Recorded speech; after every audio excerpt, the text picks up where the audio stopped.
그러므로 방언을 말하는 자는 통역하기를 기도할지니 내가 만일 방언으로 기도하면 나의 영이 기도하거니와 나의 마음은 열매를 맺지 못하리라. 그러면 어떻게 할까? 내가 영으로 기도하고 또 마음으로 기도하며 내가 영으로 찬송하고 또 마음으로 찬송하리라. 그렇지 아니하면 내가 영어로 축복할 때 알지 못하는 저지에 있는 자가 내가 무슨 말을 하는지 알지 못하고 내 감사에 어찌 아멘하리요. 너는 감사를 잘하였으나 그러나 다른 사람은 덕세움을 받지 못하리라.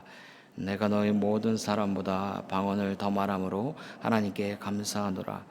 그러나 교회에서 내가 남을 가르치기 위하여 깨달은 마음으로 5마디 말을 하는 것이 1만마디 방언으로 말하는 것보다 나으니라. 형제들아, 지혜에는 나이가 되지 말고 악에는 어린아이가 되시라. 지혜는 장성한 사람이 되라.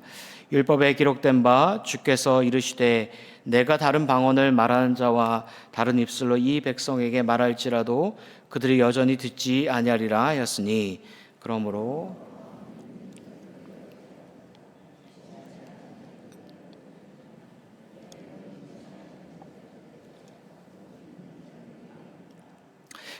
온 교회가 함께 모여 다 방언으로 말하면 알지 못하는 자들이나 믿지 아니하는 자들이 들어와서 너희를 미쳤다 하지 아니하겠느냐.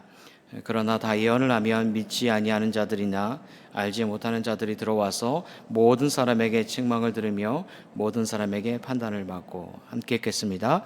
그 마음에 숨은 일들이 드러나게 되므로 엎드려 하나님께 경배하며 하나님이 참으로 너희 가운데 계신다 전파하리라. 아멘. 네, 우리 고린도전서 말씀을 나누고 있는데요. 고린도전서 12장부터 14장은요. 은사 관련 문제를 다루고 있는 것을 우리가 바라보게 됩니다. 특별히 어제 이어서 14장에서는 이제 방언, 예언 이런 은사에 대해서 전하고 있는 것을 우리가 보게 되어지는데 바울이 방언에 대해서 말하는 이유가 무엇인가? 방언 말하는 이유는 방언에 대한 그런 어떤 가치를 평가하기 위해서 말하는 것이 아니라는 것이죠. 방언은 뭐 좋은 은사이고 좋지 않은 은사이냐, 뭐 이런 방언의 가치와 어떤 평가에 대해서 뭐 무시하거나 부정하는 그런 것을 바울이 전하고자 하는 것은 그런 의도가 아니라는 것입니다. 그럼 18절을 보면 이렇게 전하고 있습니다. 내가 너희 모든 사람보다 방언을 더 말함으로 하나님께 감사하노라. 바울이 그렇게 말했듯이요. 바울 자신도 방언의 은사를 가지고 있고 그 방언에 대해서 감사하며 인정하고 있는 것을 우리가 바라보게 됩니다. 그렇다면 바울이 이 방언을 통하여서 전하고자 하는 교훈이 무엇인가? 여기에서는 이제 다양한 교훈들이 나옵니다.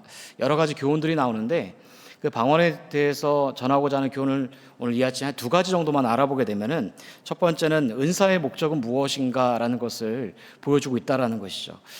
그런 은사의 목적은 교회의 덕을 세우는 것이다라는 것을 전하고자 하기 위해 방언을 말하고 있는 것입니다. 고린도 교회 성도들은 방언을 어떻게 여겼냐면 최고의 은사처럼 여겼던 자들입니다.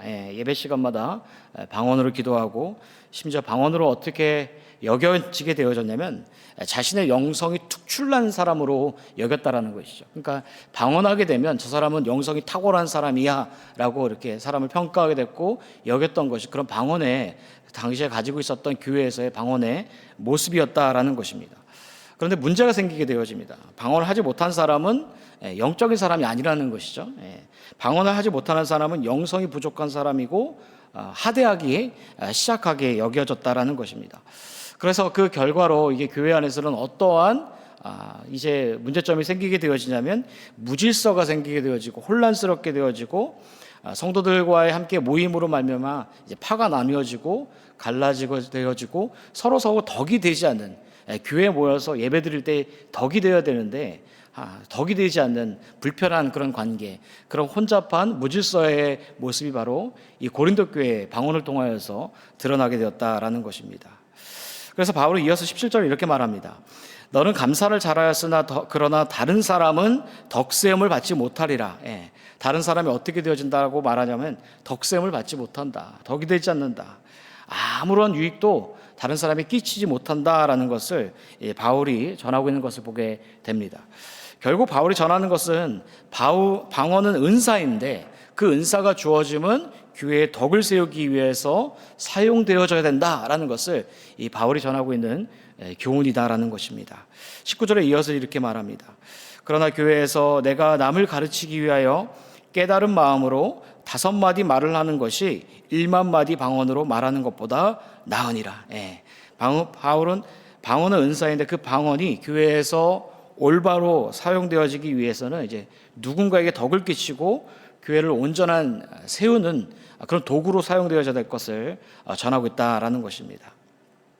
여러분, 그렇습니다. 교회 안에서도 우리가 보게 되면은 이제 방언을 하시는 분들도 계시고 방언을 아직 못 하시는 분들도 계실 것입니다. 여러분, 그것은요 다른 것이 아니라 은사입니다. 하나님께서 주신 은사이죠. 그런데 그 은사는 똑같이 다른 모든 사람들에게 주어질 수도 있고 주어지지 않을 수도 있는 것이죠. 특별히 하나님께서는 사람들을 택하시고 사람들에게 주시는 독특한 은사가 있습니다. 다 똑같은 은사를 주시는 것이 아니죠. 다 다르게 독특하게 주시는 그 하나님의 그 개별적인 은사가 있습니다. 그래서 교회는 하나님의 몸이라고 말했는데 그 몸 가운데 다른 기관이 있듯이 은사도 다양하게 갖게 되어진 것을 바라보게 됩니다. 누군가는요 이제 가르치시는 은사를 가지신 분들이 계십니다. 그분의 클래스를 듣고 그분의 수업을 들으면 학창 시절에도 보면은 그분에게만 몰리게 되어지는 독특한 그 가르치시는 은사가 있는 분들도 계시는 것을 바라보게 됩니다. 어떤 분들은 이제 악기로 그리고 찬양의 입술로 멜로디와 그리고 음이 그리고 박자가 잘 맞으시는 분들도 계십니다. 어떤 분들은 그런 부분들을 연습을 많이 해도 부족한 부분들도 많이 있는 분들을 바라보게 되어지는 것이죠. 여러분, 그것도 은사인 것이죠. 뿐만 아니라 어떤 분들은요 섬기는 것을 아주 너무 잘합니다. 어떻게 플래닝을 처음부터 끝까지 잡아야 되는지 그리고 끝은 어떻게 마무리가 되어야 되는지 섬김에 대해서 호스피탈리티 능력이 굉장히 탁월하신 분들이 계심을 바라보게 됩니다. 어떤 분들은 사람을 잘 모으십니다. 그리고 사람을 격려하고 사람을 품는 분들도 계시는 것이죠. 반면에 어떤 사람한테만 가면은 이제 사람이 떠나게 되어지고 막 실족하게 되어지고 같이 있고 싶지 않은 그런 모습들도 있습니다. 잘 모으고 격려하고 품는 것도 은사이다라는 것입니다. 돌아보게 되면 하나님께서 개별적으로 독특하게 다양하게 주시는 은사들이 있다라는 것을 알게 되어지는 것이고 그런 은사는 뭐 크고 작고의 그런 개념이 없다라는 것이죠. 하나님께서 주신 독특한 은사이다라는 것입니다. 자, 그런데 중요한 것은 무엇인가? 그것은 하나님께서 다양하게 개별적 은사를 주셨지만 그 은사들이 교회 안에서 올바르게 사용되어지고 있는가라는 것을 바라봐야 된다라는 것이죠. 마치 고린도 교회 안에서 방언이 은사로 주어졌는데 그 은사가 교회를 혼잡스럽게 되어졌고 무질서하게 되어졌고 그 안에서 미스유즈도 하며 사용되어졌던 것처럼 공동체 안에서 하나님께서 나에게 은사를 주셨는데 그 은사가 누군가에게 덕을 끼치고 사람을 세우고 교회를 세우는 데에 있어서 올바르게 사용되어져 있는가, 그 은사의 목적이 제대로 점검이 되어져야 한다라는 것을 우리가 이 본문을 통하여서 첫 번째 얻게 되어지는 교훈이다라는 것입니다. 여러분, 성 어거스틴 이런 말을 했습니다. 사랑 없는 진리는 잔인함이고 진리 없는 사랑은 위선이다. 이런 말을 남긴 적이 있습니다. 진리는 있어도 그 진리 안에 사랑이 없다면 잔인하게 되어지고 위선이 되어지고 누군가에게 무기가 되어진다라는 것입니다. 마찬가지로 하나님께서는 개인들에게 독특한 은사를 주신 줄 믿습니다. 그 은사가 무엇인지 발견하는 것도 굉장히 중요합니다. 오늘 기도하면서 하나님께서 나에게 어떤 은사를 주셨는가, 내게 어떤 은사를 주셨는가라는 것을 기도하면서 발견하는 것이 첫 번째 목적이라면 그 은사의 목적이 내가 누군가에게 덕을 끼치고 사람을 세우고 교회를 세우고 누군가에게 올바로 사용되어지고 있는가라는 것을 점검하는 것이 두 번째 스텝이다라는 것입니다. 그러나 그 은사로 누군가에게 혼잡스럽게 무질서하게 여겨졌다면 그것은 어떠한 무기가 되어질 것이고 그것은 어떠한 우리에게 좋지 못할 유익을 누군가에게 끼치고 있지 않은가 돌아보게 됩니다. 여러분, 오늘 이 시간 기도하면서 주신 은사를 발견하고 그 은사 속에서 사용되어졌을 때 바라기는 민폐가 아니라 한 분 한 분 존경을 받아서 그 교회를 아름답게 덕을 끼치는 성도 한 분 한 분 되시기를 주님의 이름으로 간절히 축복합니다. 두 번째, 오늘 바울이 교훈하는 바는 무엇이냐면 방언보다 예언을 하라고 전하고 있는 것을 우리가 볼 수가 있습니다. 왜 예언을 하라라고 말하고 있냐면 바로 예배 속에서 참된 예배는 내 중심이 아니라는 것이죠. 내 중심이 아니라 하나님이 중심이 되어져야 한다라는 것을 이 예언을 하라라는 그런 측면 속에서 전하고 있다라는 것입니다. 23절을 보면 이렇게 전하고 있습니다. 그러므로 온 교회가 함께 모여 다 방언으로 말하면 알지 못하는 자들이나 믿지 아니한 자들이 들어와서 너를 미쳤다 하지 아니하겠느냐. 여러분 그렇지 않겠습니까? 온 교회가 다 방언으로 말하고 방언으로 시작해서 방언으로 끝나게 되면은, 방언은 하나님께서 주시는 은사이지만 어쩌면은 방언을 말하는 사람들도 자신이 무슨 말을 하는지 알지 못하고 말할 것입니다. 심지어 교회를 처음 방문하거나 들려 지나가시는 분들이 예배를 참석하더라도 왜 이럴까? 너무 힘드네. 예배가 집중이 되지 않는데, 뭐 이런 생각들을 하는 것이 당연한 이치이지 않나 생각하게 됩니다. 바울은 당연한 말을 하고 있다는 것이죠. 그래서 13절에 이렇게 바울이 권면했습니다. 방언을 말하는 자는 통역하기를 기도하라. 방언을 말하는 자는 그것을 통역할 수 있는 그 능력이 있기를 기도하라 라고 말할 만큼, 교회 공동체가 예배 드릴 때 하나가 되어지고 질서 있게 그 이해할 수 있는 그 은혜가 되어지는 그 예배를 위해서 바울이 말하고 있는 것을 우리가 바라보게 됩니다. 제가 중고등학교 시절에 이제 강단에서 목사님이 이런 설교를 하신 적이 있었습니다. 방언을 하지 않으면 자는 이제 은혜를 받지 못한 자다라고 말한 적이 있었어요. 그래서 방언을 어떻게 해야 되냐면, 혀를 어떻게 굴려야 되고 어떻게 내야 되고 어떻게 이렇게 말을 해야 된다라는 그 방언하는 법을 알려주신 적이 있었습니다. 여러분, 제가 중고등학교인데 시절인데 그걸 들을 때에 저도 이제 그때 이성적으로 이제 한창 자랄 나이인데 거부감이 생기지 않겠습니까? 당연한 것입니다. 그때 얼마나 그 거부감이 생겨서 교회 모태신앙으로 자랐지만 교회 가기 싫었고, 어머니 아버지 기도하시는 모습 보면서 이제 굉장히 그 부분 속에서 이해가 가지 않고 그런 시절을 이제 보내게 되어졌는데, 마찬가지죠. 처음 방문한 사람들이 그런 모습들을 바라보게 되어진다면 이해가 가지 않을 것이 바로 방언의 그런 모습 측면일 것입니다. 더군다나 거부감을 가질 것이다라는 것이죠. 더 문제가 무엇인가? 예배를 드리고 복음을 선포할 때 복음의 문이 막혀지게 되어지는 그런 측면들이 있음을 바라보게 되어진다라는 것입니다. 대신에 24절부터 25절을 보면 이렇게 전하고 있죠.